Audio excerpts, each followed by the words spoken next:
સમીકરણમાં હવે x બરાબર 1/2 મૂકવાના છે તો 12 x બરાબર 1/2 વર્ગ માઇનસ 15 x બરાબર 1/2 વત્તા 3 તો અહીંયા 12 એને ગુણ્યા 1/2 વર્ગ એટલે કેટલો થાય બાળકો 1/4 1નો વર્ગ 1 અને 2નો વર્ગ 4 માઇનસ 15 એને છેદમાં 2 વત્તા 3 તો અહીંયા છેદ ઉડી જશે 4 તરી 12 તો અહીંયા રહ્યા કેટલા 3 માઇનસ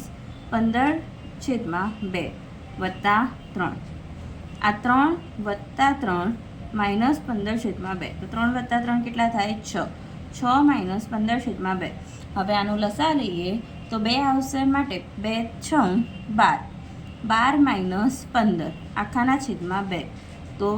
15માંથી 12 જાય તો કેટલા રહે 3 પણ મોટા સંખ્યાની નિશાની માટે માઇનસ એના છેદમાં 2 આ તમારો ફાઇનલ જવાબ।